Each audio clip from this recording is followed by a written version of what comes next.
Estudar a Bíblia, estudar a Bíblia, estudar a Bíblia na escola dominical. Estudar a Bíblia, estudar a Bíblia, estudar a Bíblia na escola dominical. Vem mais de Deus aprender, fortalece e faz crescer. É domingo de manhã na EBD. A paz do Senhor para os irmãos.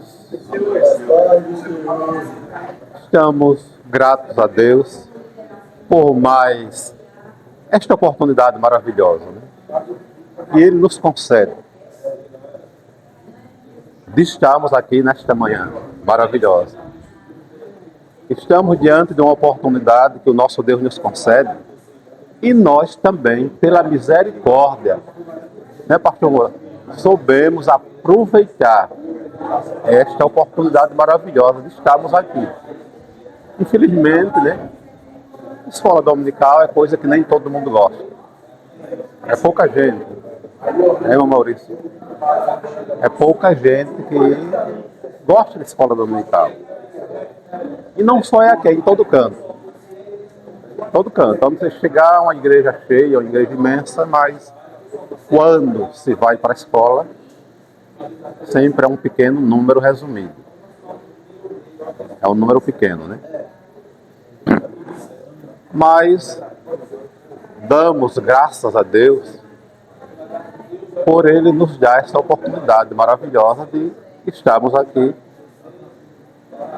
e sabemos aproveitar esta oportunidade que Ele deixar. Estamos ainda de início desse trimestre. Ainda podemos dizer que estamos iniciando esse trimestre, né? Terceira lição.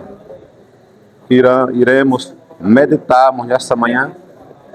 Uma lição maravilhosa que nos mostra um homem que trouxe um exemplo para a igreja do Senhor. Este homem que trouxe um exemplo maravilhoso. Ao passar do tempo, e tem nos dando exemplo. E o seu bom exemplo tem nos feito vencer todos os obstáculos da vida, até o dia de hoje. Que é Caleb. Dos 13 personagens bíblicos, hoje o terceiro estamos aqui observando, né, meditando um pouco nesse terceiro personagem, Caleb. Tem como título da lição perseverança, fé, rumo aonde? Rumo à terra prometida. Perseverança. Perseverança. A perseverança é o ponto principal de nós nos mantemos firmes na presença do Senhor. Fé. Olha, perseverança, fé. Os dois têm que andar juntos. Eu não consigo perseverar se eu não tenho fé. Não é, pastor Manuel? Se eu não tenho fé, eu não vou conseguir perseverar. Não é se eu não tenho fé. Precisa da fé. Ó. Perseverança e fé. Aí agora, rumo à terra prometida. E qual é a nossa terra prometida? O céu. Né? O nosso alvo. Perseverando, aqui estamos perseverando, em meio a todos esses obstáculos, em meio a todas as tribulações, em meio a tudo que vem para atrapalhar a nossa vida. A gente perseverando na nossa fé, naquilo que aprendemos. E fazendo assim, conseguimos chegar na terra prometida. Esse é o nosso alvo. Né? Esse é o nosso alvo. Então tem aqui, porém, um texto áureo, porém, o meu servo Caleb, enquanto nele houve outro espírito, perseverou em seguir-me, eu levarei a terra em que entrou e a sua semente possuía em herança. Verdade aplicada, a perseverança nos leva a seguir em frente e atingir o alvo e a alcançar as promessas de Deus.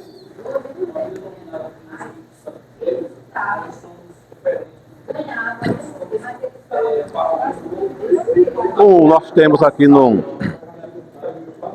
a história de Caleb. A história de Caleb. Caleb, cujo nome significa cão, transmitindo a ideia de fiel e corajoso, era filho de Jefoné, descendente do povo quenizeu. Todavia, como sua mãe era hebreia, da tribo de Judá, ele era considerado um autêntico israelita. Por isso, um dos escolhidos para espiar a terra prometida. De personalidade marcante, Caleb mostrou perseverança e determinação ao guardar com paciência a promessa do Senhor e fez de um homem vitorioso. Isso. Essa aqui é a história de Caleb, este homem, né? Mas Caleb demonstrou três coisas principais aqui. Primeiro, ele demonstrou perseverança. Caleb demonstrou determinação e demonstrou paciência. Três coisas que não podem faltar na nossa vida. Na vida de um cristão. Essas três coisas. Não podem, irmão, ser de jeito nenhum, irmão Orlando. Essas três coisas que não podem faltar e que estavam ali com Caleb. Né? Perseverança, determinação e paciência. Iniciando com a perseverança. Perseverança não pode ser confundido com teimosia. Alguém que quer confundir perseverança com teimosia. Aquela pessoa que fica insistindo. Quando é no errado, aí se torna teimosia. Mas quando nós perseveramos naquilo que é certo, naquilo que é de bom, nós conseguimos. Você tem um objetivo na sua vida. Todos nós temos um objetivo em nossa vida. O que é que você quer ser? No seu lado profissional ou em qualquer outra coisa, nós temos um objetivo. Conheço as pessoas que se prepararam, fizeram o curso, faculdade, Enem, fizeram a prova, não passaram. Mas elas perseveraram. Isso, essas três coisas que tinha em Caleb. Três coisas. Primeiro, perseverança. Ele perseverou. Já tinha ordem o mandato de Deus. A perseverança podemos também trazer para o nosso lado. Porque a cada ponto que nós estudamos na lição, nós temos que extrair para a gente. A lição não é só para contar o que aconteceu. Contar o que aconteceu, o que Deus fez, e extraímos, aprendemos. Né? Então a perseverança, ele perseverou. É o primeiro passo. Se você não perseverar naquilo que você quer, naquilo que você busca, você não vai conseguir de jeito nenhum. Em qualquer área da vida, em qualquer sentido. Mesmo como o irmão Assis falou aí, se não tiver a direção de Deus, é como nadar em peixe, em rio seco, tu não falou? Nadar em vão. Sim, nadar em vão. Mas as coisas, o nosso propósito humano, que é um propósito meu, é um propósito seu. Tá, irmão Tiago, tá aqui, irmão Orlando. Se ele disser, eu quero me informar para isso. A parte de Deus é aprovar o seu sacrifício. É aprovar o seu sacrifício. Eu vou perseverar. Faz um concurso. Tem o irmão Luciano, um amigo meu, irmão lá da igreja também. Ele fez 4 vezes o concurso. não desistiu. É perseverança, ele perseverou. Na quarta vez ele passou. Então é um grande exemplo. Aquilo que você quer, o que você quer conseguir, corra atrás, busque, persevere. Caleb só conseguiu porque ele perseverou. Então a perseverança, ela faz que a gente prossiga e não desista. Quando você persevera, quando eu persevero, pode aparecer alguém doutorado, conhecido, cheio de sabedoria, cheio de conhecimento, que ele não vai mudar, não. Você está perseverando, você sabe em quem você creu. Então tem que se perseverar em qualquer área, em qualquer sentido. A perseverança, ela tem que estar na nossa vida. Segundo, da vida de Caleb, determinação. Ele perseverava e ele tinha determinação. Se eu não determinar algo na minha vida, é raro acontecer. Você tem que determinar. Exemplo, eu vou determinar, eu não ando muito na escola dominical, mas vou determinar que o próximo domingo eu vou para a escola dominical. A partir de domingo agora eu vou estar na escola dominical. Olha, primeiro começou com a determinação. Aquele irmão não é de andar na escola dominical, mas ele primeiro determinou. Quando eu determino, eu passo a me organizar.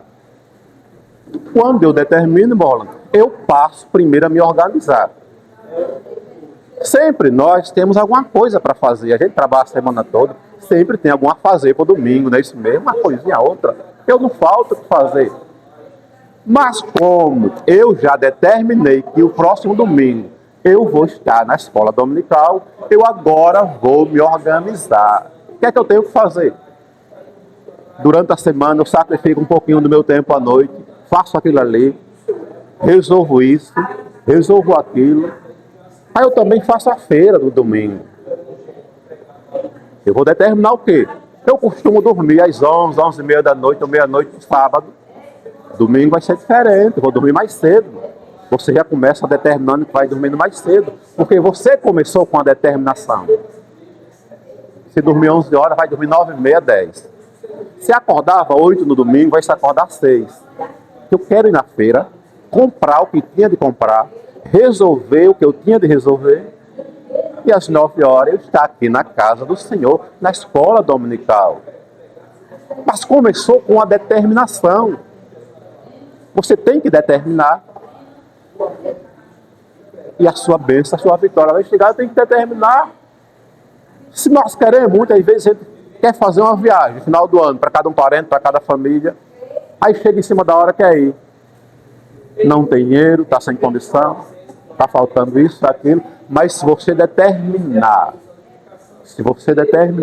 6 meses antes ou mais, você vai se programando e se organizando, e assim, no dia certo, você vai estar pronto. Então essas 3 coisas, perseverança, determinação, o que você determinar, com a ajuda de Deus, você vai conseguir. Sem dúvida. É certo que nós não vamos exagerar, determinar uma coisa que está muito além do meu alcance. Né? Eu vou determinar que daqui a 2, 3 anos eu vou ser dono daquele supermercado São Domingos, então vou determinar assim. Não está dizendo que Deus não pode fazer, não vou determinar assim, está sendo coisa que está fora do meu alcance. Não é que Deus não possa, mas está sendo fora do meu alcance. Né? Mas eu posso determinar, cada um de vocês, eu creio que nesse momento, tem uma determinação no seu coração, tem um desejo de algo.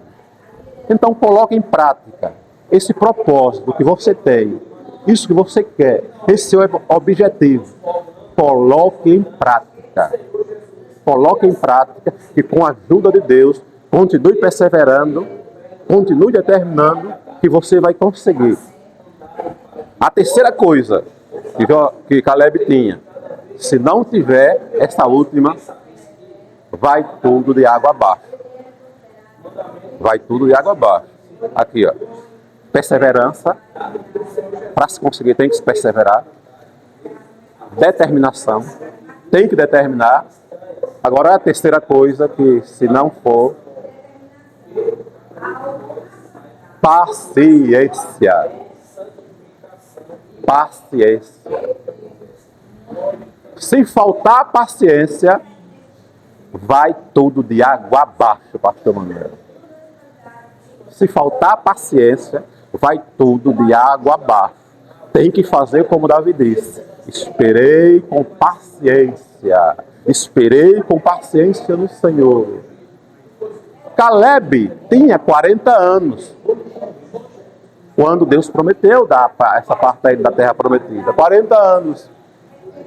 Sabe quando foi que ele conseguiu? Com 85 anos. Com 85 anos foi que Deus cumpriu essa promessa. Olha, 45 anos de espera. Se Caleb não faltasse paciência. 45 anos para Deus cumprir, chegar a bênção para Caleb. Paciência. Tenha paciência, velho. Tenha paciência.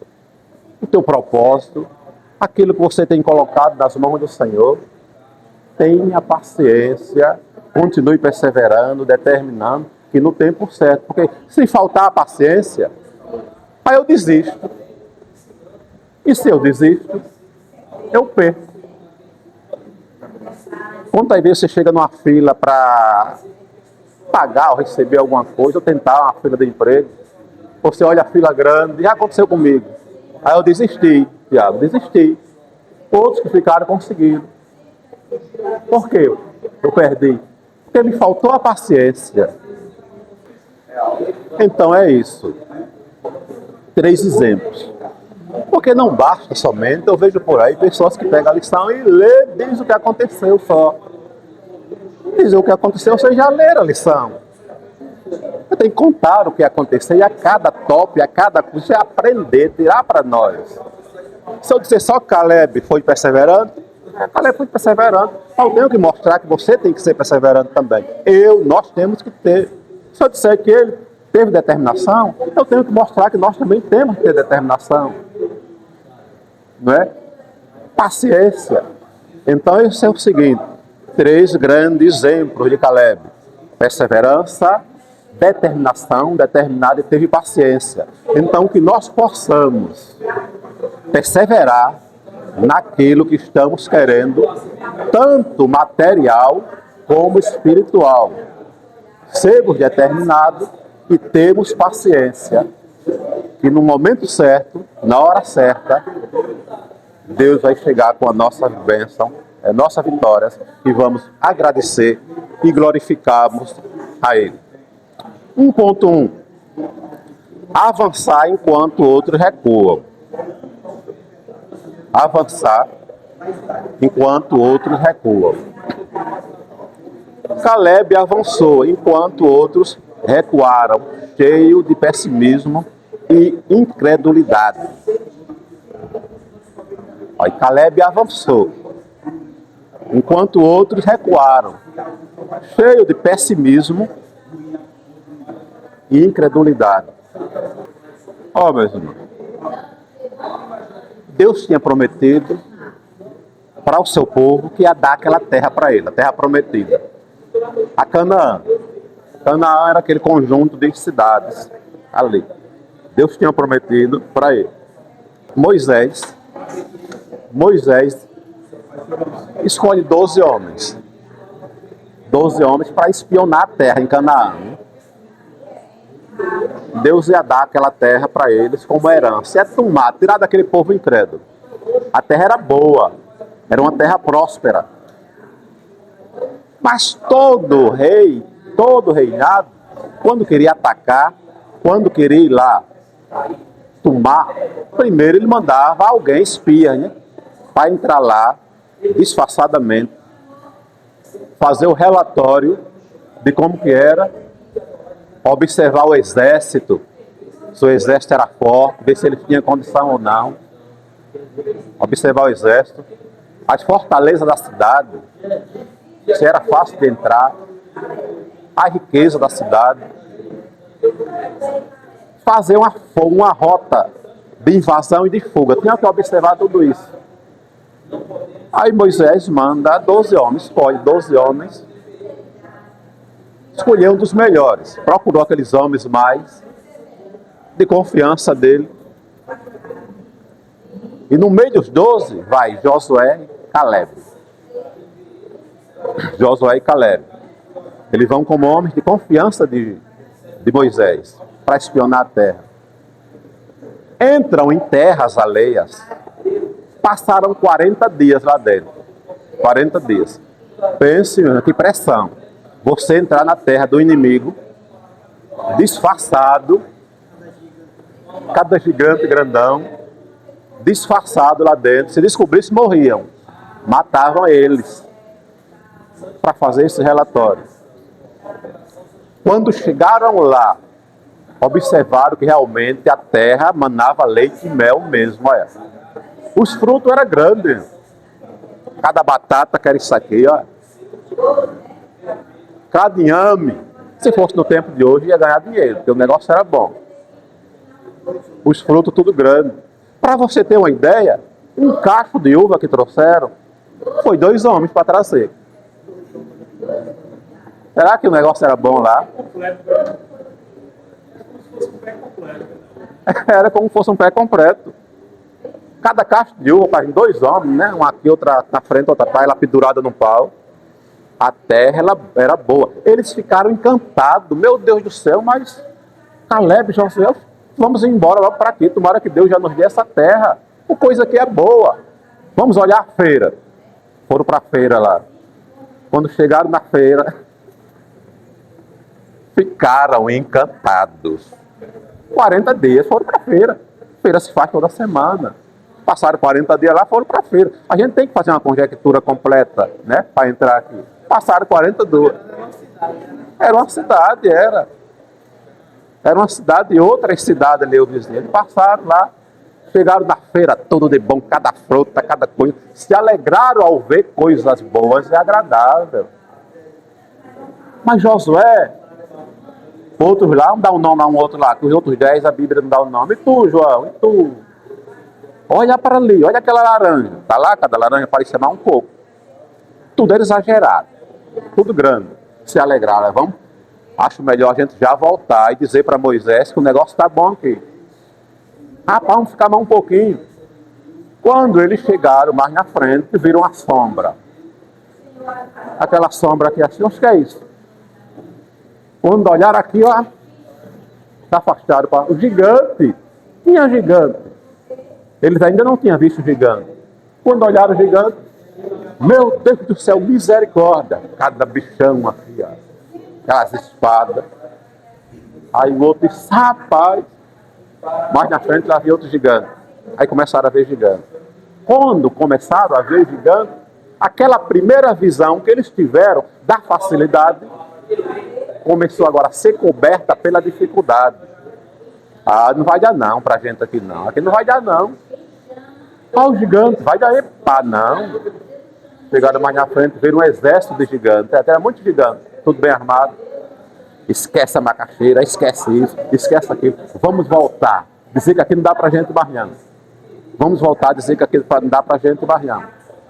Muitas das vezes, meus irmãos, a gente só quer olhar as coisas boas, as facilidades, aquilo que nos beneficia, aquilo que vem de mão beijada, fácil para nós. Mas quando nós começamos a nos deparar com as dificuldades, aí queremos, ó, voltar atrás. Né, irmão Orlando? Queremos nos retroceder. Estava achando tão bonzinho, os frutos grandes, tudo bonitinho.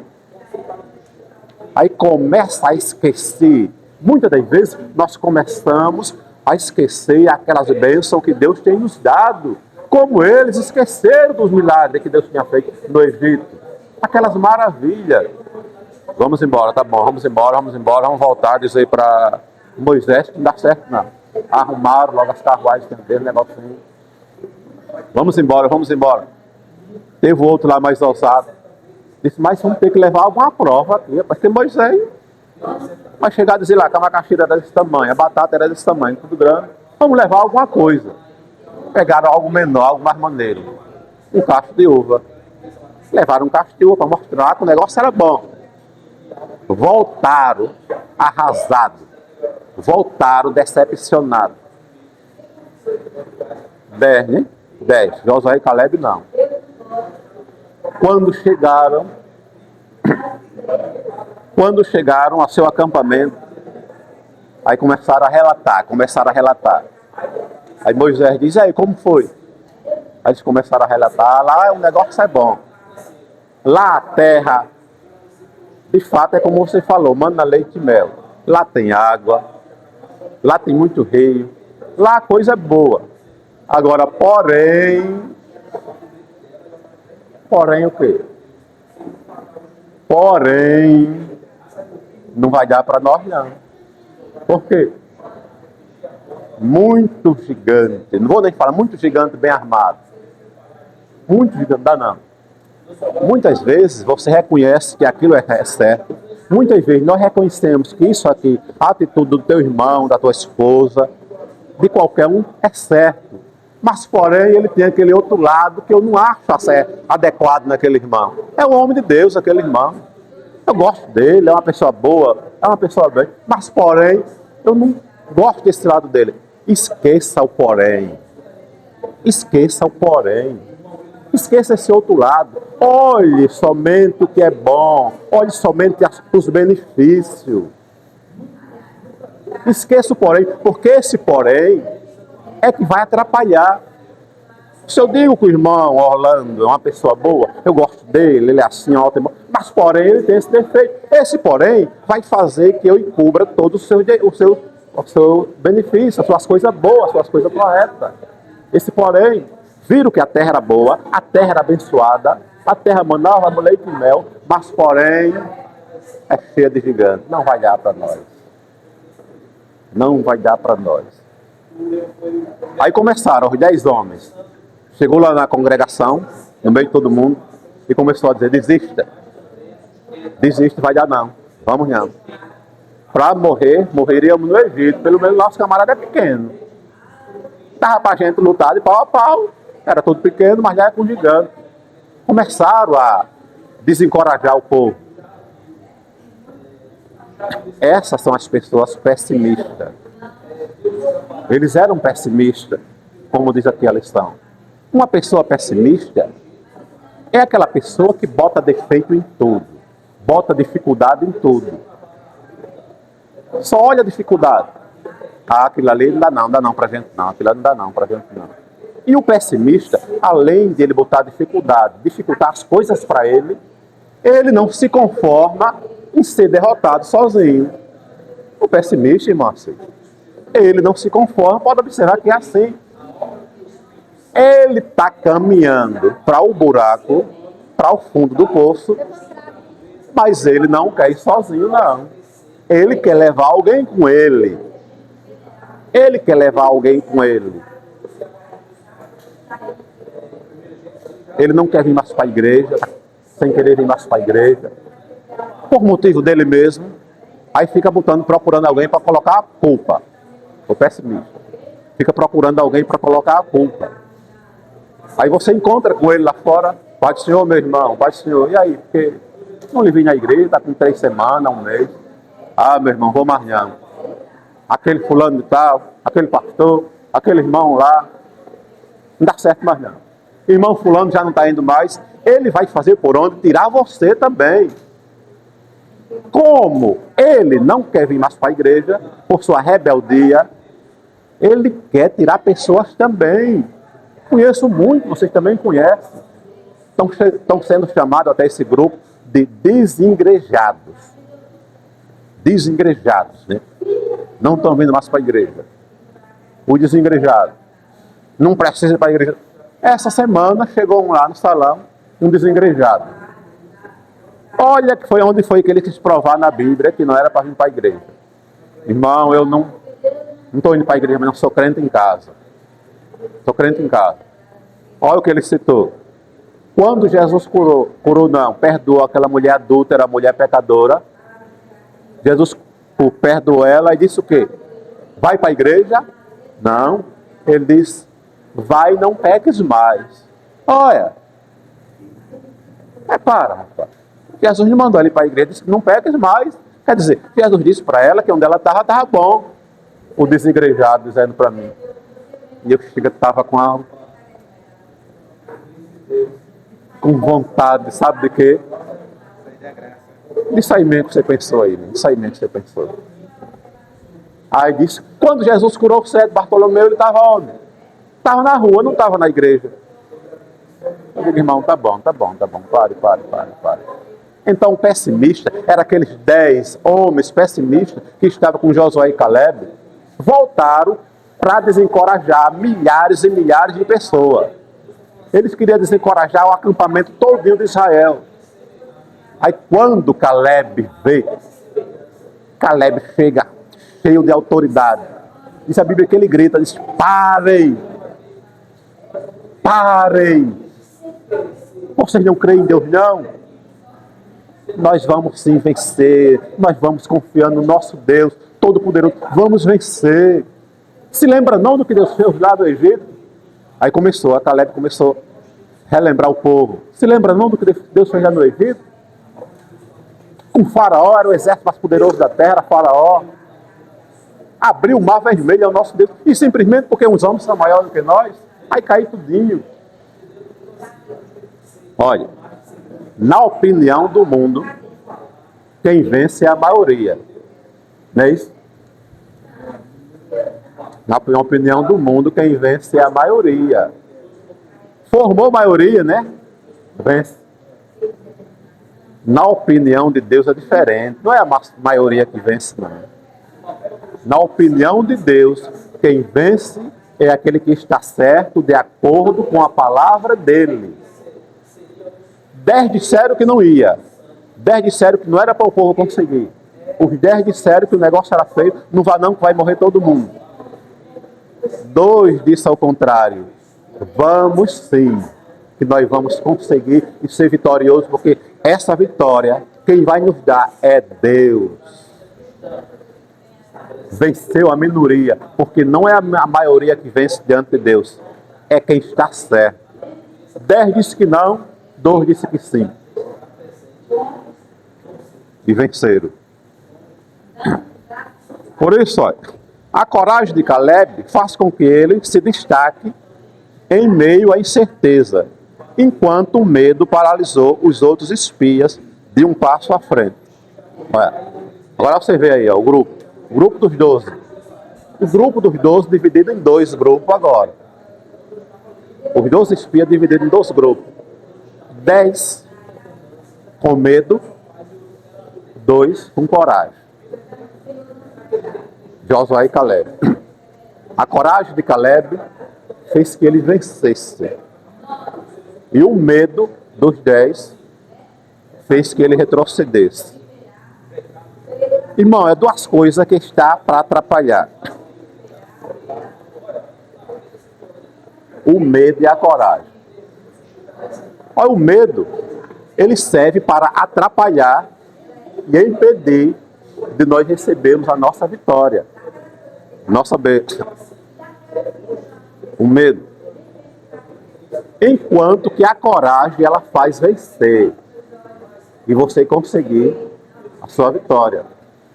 O medo serve para atrapalhar. O medo serve para atrapalhar. Josué, Caleb, não teve medo.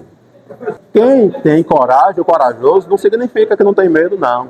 Eu sou corajoso, não significa não que eu não tenho medo, não tem. É o que vamos ver adiante. O medo atrapalha e faz perder e ser derrotado. O medo, ele atrapalha e faz perder e ser derrotado. Enquanto a coragem ajuda e faz vencer e conseguir aquilo que você quer. Moisés foi chamado para libertar o povo do Egito. De início ele teve medo. Moisés foi chamado para libertar o povo do Egito. De início ele teve medo. Mas Deus incentivou. Agora imagine, se Moisés insistisse no medo e não fosse. Aí Deus chamasse Arão. Arão insistisse no medo e não fosse. O que seria dos israelitas? continuar escravo. Se o medo prevalecesse, eles iam continuar escravos. Os israelitas. Mas ele venceu o medo, criou coragem. Josué e Caleb mesmo. Josué e Caleb.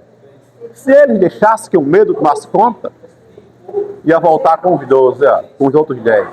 É de fato mesmo, Moisés. Não, de fato não. Como Josué e Caleb tinham uma popularidade grande ali no meio entre eles, era bem populoso, ele tinha um caráter. A facilidade dele era mesmo de conseguir fazer que o povo todo acreditasse que não era para ir. Um líder, se o líder quiser destruir, ele destrói, porque ele é o líder. Se ele botar desencorajamento, todo mundo, né? Porque ele é o líder.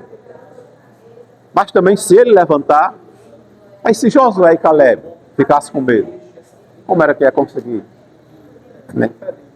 A terra prometida? O medo serve para atrapalhar Davi. Se Davi tivesse medo na hora de enfrentar Golias, ia ficar lá. Já estava com 40 dias, né? 40 dias, 40 noites, zombando, zombando, Golias, zombando do povo de Deus. Cadê o Deus em Israel? Cadê? E um monte de covarde. O exército de Israel, o servo de Saul, um monte de covarde. Lá, é meio aquele gigante, é grande, com medo. Diz a Bíblia que todo dia ele ia lá, mas de manhã e de noite afrontava. Cadê?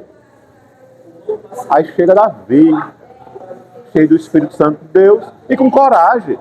Não basta somente estar confiando em Deus, não tem que ter coragem. Chega Davi com coragem, vai lá, enfrenta Golias, derrota ele. E eles são vencedores. Por que foi que Pedro afundou? Por que foi que Pedro afundou quando estava caminhando? Diz a Bíblia que ele teve medo. Teve medo. Quando ele teve medo, aí afundou. Muitas vezes nós não conseguimos um objetivo nosso com medo. Há pessoas que têm condição de comprar um carro fiado para ir pagando. Tem condição de comprar fiado para ir pagando. Aí fica com medo de dar errado. Fica com medo de dar errado, viu? Acaba tem condição, o que ele ganha dá para pagar a prestação. Então o medo, ele, assim, em grande proporção, ele atrapalha. Você tem condição de comprar um carro para ir pagando, às vezes não compra com medo de dar errado, não pagar. Aí não compra, não vai conseguir. Mas quando o cara tem coragem, como já vi muitos, vocês também já viram, eu vou tirar, eu vou pagar, em nome de Jesus. Aí vai lá, tira, 50, 70, 80 vezes, pensar que não, terminou, está com o seu carro ali. Medo de atrapalhar. E em todo sentido. E em todo sentido. Olha, ser corajoso, chegando ao que o irmão falou, ser corajoso não significa que não tem medo de nada. Eu sou corajoso. Eu estar com coragem não significa que eu não tenho medo de nada. Isso não significa. Ser corajoso quer dizer, você tem um autocontrole sobre o medo. Você tem um autocontrole sobre o medo.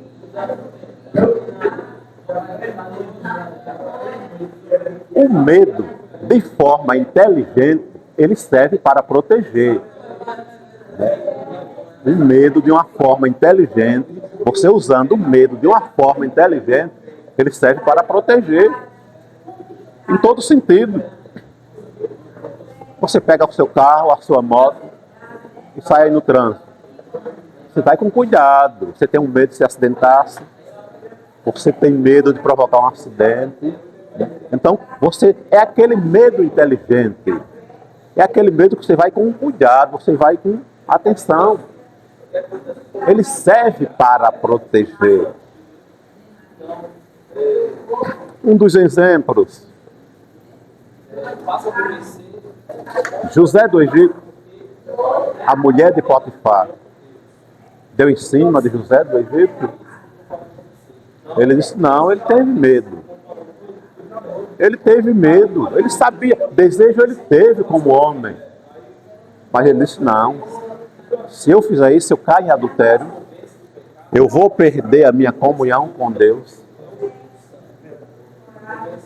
vou perder o meu relacionamento, vai dar tudo errado e minha vida vai ficar um caos. A minha vida vai ficar um caos. Então, é aquele medo inteligente, quando você usa ele de uma forma inteligente para evitar um grande problema na frente. Tem pessoas que dizem, eu não tenho medo de nada, eu vou lá para fulano, eu digo o que for ele, eu digo aquela e aquela outra. Vai arrumar problema. Vai arrumar problema. Então é isso. Quando o medo ele fica grande demais, ele se torna pavor.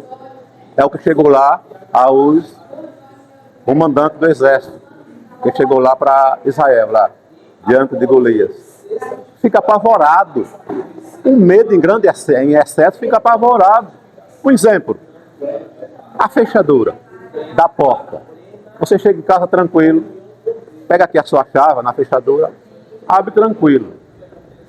Agora você venha correndo com medo de um ladrão, de alguma coisa, já aconteceu comigo já várias vezes. De ladrão não, mas de outras coisas. Não é? Aí você chega aqui com a chave, você vem com medo, correndo de um cachorro, ou qualquer coisa. Já aconteceu comigo, é só por vir apressado. Você chega aqui, ó, no pavor, o medo em excesso vira pavor. Você chega aqui, ó, não é? Não consegue abrir a porta, não acerta, não é? A porta aqui, ó, você, meu Deus do céu, está entupido, é? Não é? Porque o medo está em excesso, aí vira pavor. Você fica apavorado. Quando o medo é em excesso, você fica apavorado, perde o sentido das coisas e daí por diante começa a fazer coisa errada, besteira. Então esse medo ele tem que ser controlado. Eu ser corajoso não quer dizer que eu tenho medo. Não quer dizer que eu tenho medo. Tenho medo, mas uso de uma forma inteligente, de uma forma correta, que esse medo não vai me atrapalhar. Esse medo não vai me atrapalhar. O medo atrapalha muitas vezes de você conseguir o seu objetivo. De conseguir aquilo que você quer. Então, Josué e Caleb, eles eram corajosos e controlaram este medo.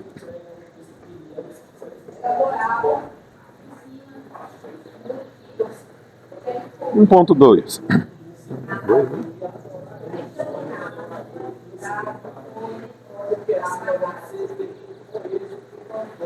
O Senhor não se agrada de quem recua. Haja o que houver, não podemos deixar desfalecer a confiança.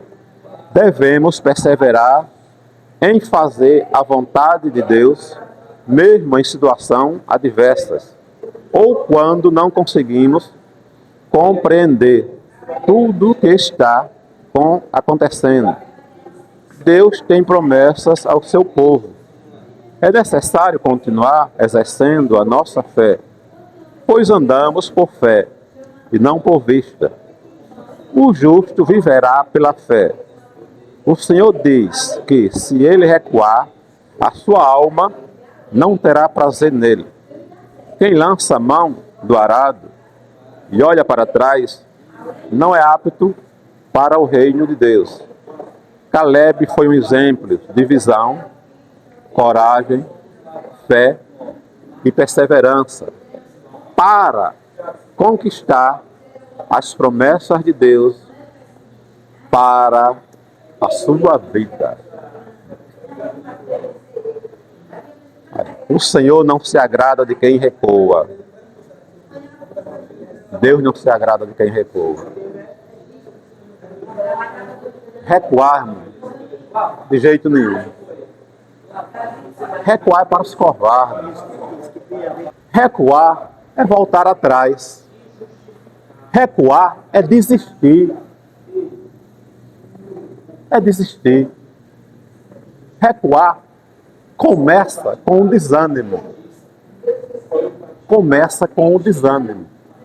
Nós temos que entender que enquanto nós estivermos aqui na Terra, Deus está sempre nos provando. Deus ele vai sempre estar nos provando até que Cristo volte.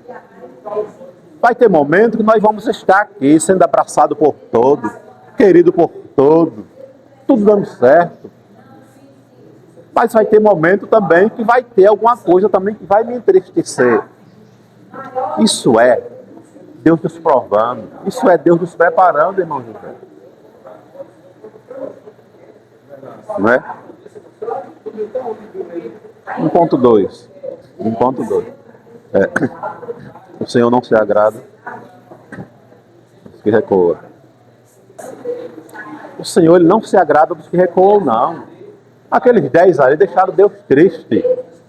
Recuaram. E queria fazer os outros recuarem também.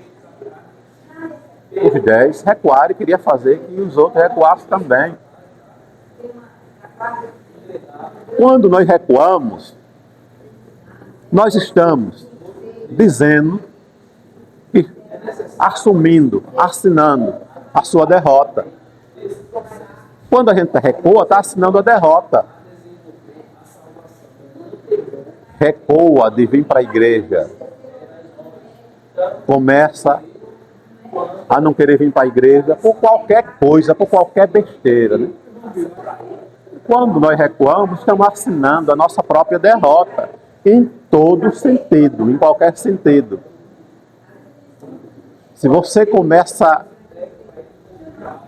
a esfracassar na fé, enfraquecer, aí começa a deixar de vir para a igreja, você está recuando.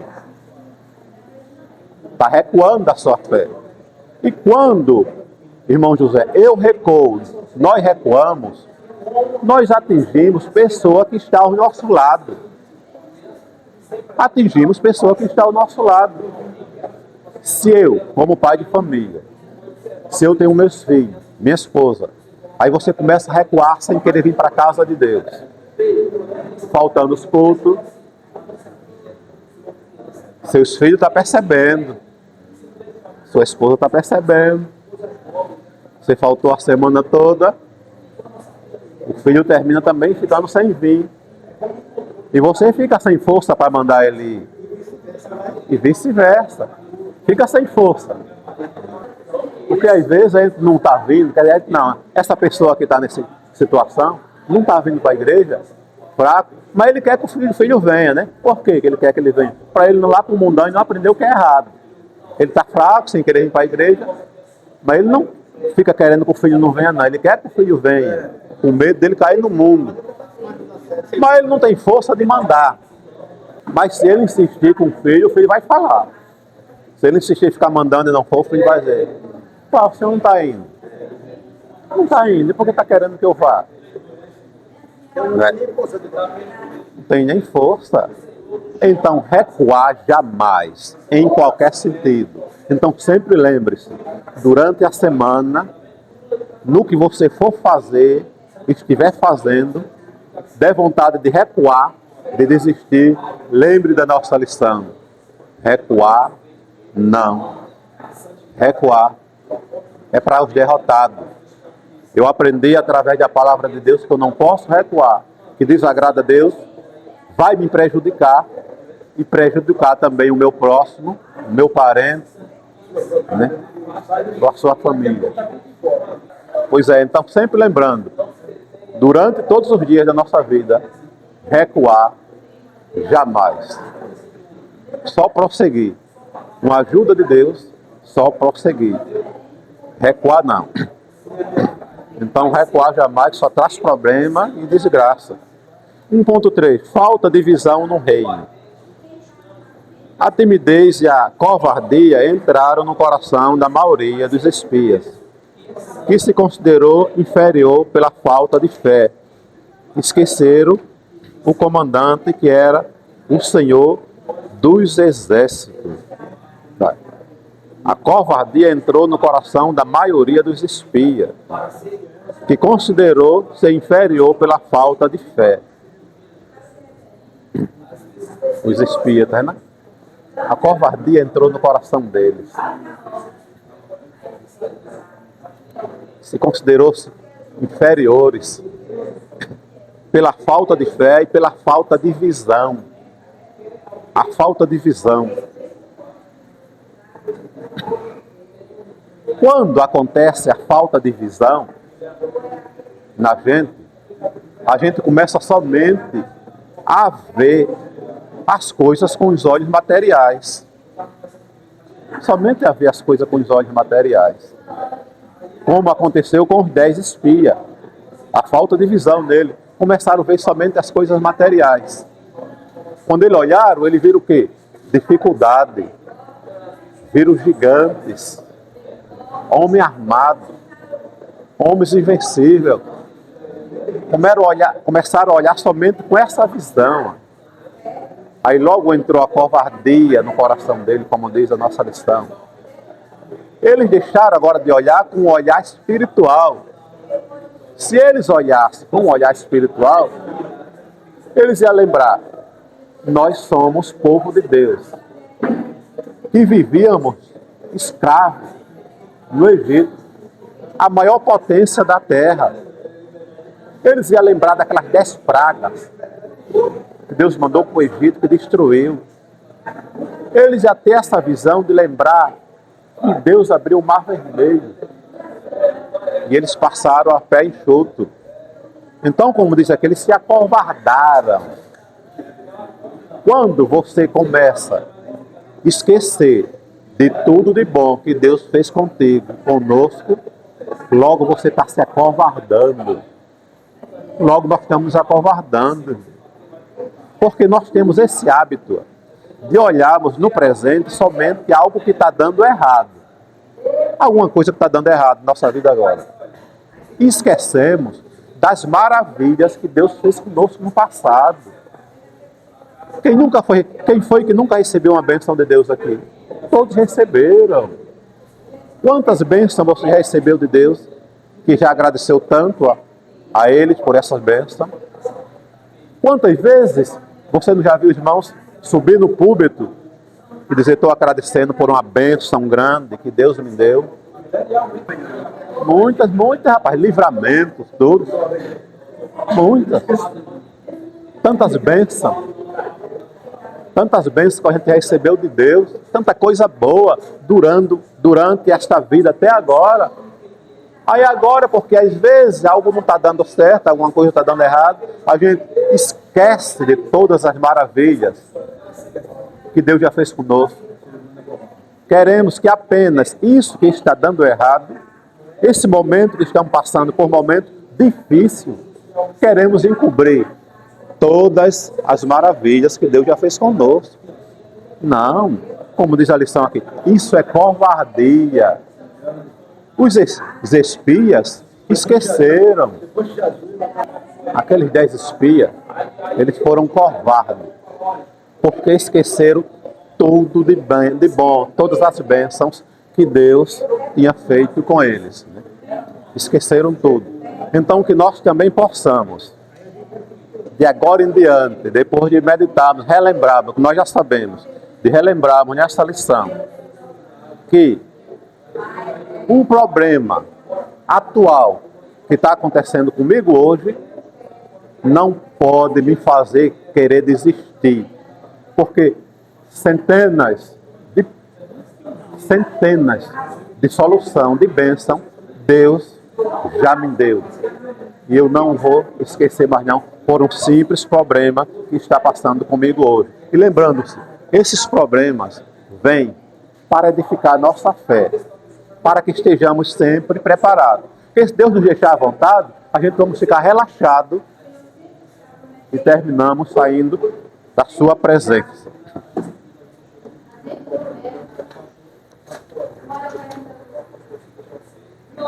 (2.1) Caleb, exemplo de fé e otimismo.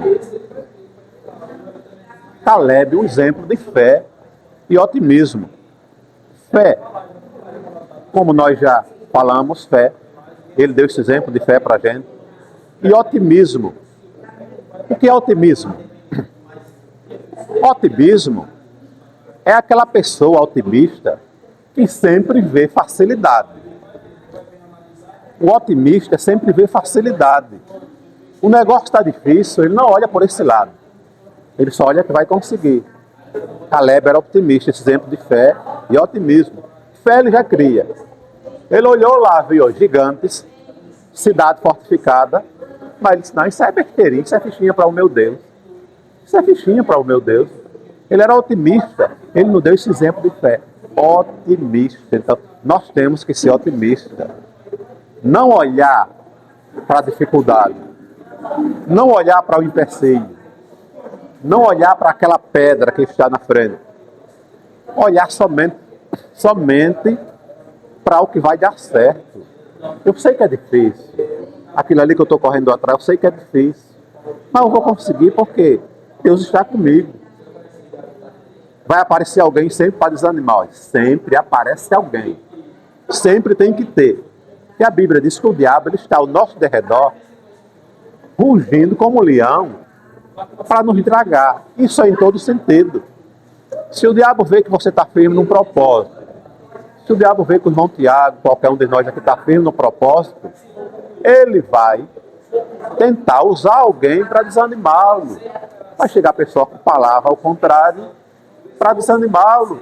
Mas o que é que vai acontecer? Você pode até dizer para esse irmão que chegar com palavras para desanimar. Irmão, você crê assim, hein? Então a Bíblia diz que tudo é possível que crê. Se você está crendo assim, então fique só contigo. Mas eu creio diferente. Eu creio no meu Deus que eu vou conseguir, Ele vai me dar vitória. Se você quer crer assim, então é contigo e com Deus. Mas eu creio diferente, eu vou conseguir. Então temos que ter fé e ser otimista. Sempre só ver facilidade, nunca ver dificuldade, nunca colocar dificuldade. 2.2. Na dificuldade aparece oportunidade. O otimista enxerga a oportunidade, onde o pessimista vê dificuldade. Pronto, os dois aqui, ó. Só até aqui. Na dificuldade aparecem as oportunidades. Na dificuldade aparecem as oportunidades.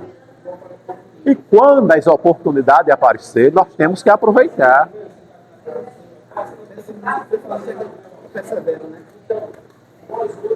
Pessimista. Não, pessimista eu coloco dificuldade. Otimista é aquele que. Pessimista é. Ó, na dificuldade aparece. Os otimistas enxergam a oportunidade, onde os pessimistas veem dificuldade. Uns veem só dificuldade e outros só veem oportunidade. Então sempre andam juntos. É interessante que tem que ter essas duas classes de pessoas, né? Tem que ter essas duas classes. Até mesmo porque não teria graça. Até mesmo não teria graça se não tivesse pessimista e otimista. É a mesma coisa se todo mundo fosse rico. É a mesma coisa se todo mundo fosse rico. Qual era a graça que tinha? Todo mundo fosse rico. Virava bagunça. Quem ia trabalhar para ninguém, pastor Moura? Todo mundo fosse rico. Quem ia erguer esses grandes monumentos? Ninguém. Eu ricão, eu ia trabalhar para outro. Ia contratar você rico também para trabalhar para mim. Não teria. Então tem que se ter na vida, tem que se ter assim, ó. Tem que se ter os dois, o pessimista, aquele que está para atrapalhar, e o outro otimista, aquele que está para ajudar. Tem que ser assim, a vida é assim. Só tem graça se for assim. Porque assim está nos preparando para ir para o céu. Tem que existir o pessimismo e o otimismo. Tem que existir os dois. Tem que existir essas duas classes. Olha lá na cruz mesmo, estavam os dois, duas classes lá na cruz, quando Jesus estava sendo crucificado. Né, irmão? José lá na cruz, eu estava lá, o pessimista e o otimista. Né? Um olhava assim, Deus, isso é o Filho de Deus? Nada, rapaz. Dizendo que é o Filho de Deus, não.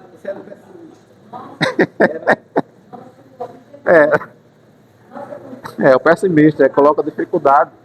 Em todo canto tem que ter, tá vendo até na hora da morte de Jesus, olha lá. O pessimista do lado esquerdo, dizendo que é filho de Deus, nada, o filho de Deus na cruz aqui, tá? É nada, rapaz. Se fosse não estava aqui, a otimista do outro lado. Rapaz, cala a tua boca, rapaz, cala a tua boca. Nós estamos aqui porque os nossos pecados nos trouxeram para cá. Ele é inocente. Os dois, até ali na hora de Jesus ser crucificado. Sempre estamos sendo rodeado por essas duas classes de pessoas. E na igreja tem? Tem, sim. Por que tem na igreja? Porque na igreja a Bíblia diz que tem o joio e o trigo. Né? Jesus diz que está o joio e o trigo no nosso meio. Então lá está o pessimista e o outro está o otimista. Não fique com raiva. Não fique com raiva quando você se encontrar com o otimista, com esse pessimista, que vier colocar dificuldade, que vier lhe repreender. Não fique com raiva, porque tem que existir. Por enquanto ele está fazendo o papel de um joio. Tem que existir isso mesmo. Ore por ele. A Bíblia estaria mentindo, tem que acontecer. Tem que acontecer. Então, que nós possamos, em vez de ser pessimista, sermos otimistas, né? Não vemos dificuldade. Pessimista é uma coisa boa. Dá a impressão que dá é essa, né? Mas não. O otimista é aquela pessoa que sempre está tendo disposição. Então que sejamos otimistas naquilo que vamos fazer para agradarmos ao Senhor. E que no próximo domingo estaremos aqui mais uma vez para juntos aprendermos do Senhor Jesus. Então, que Deus nos abençoe e até o próximo domingo.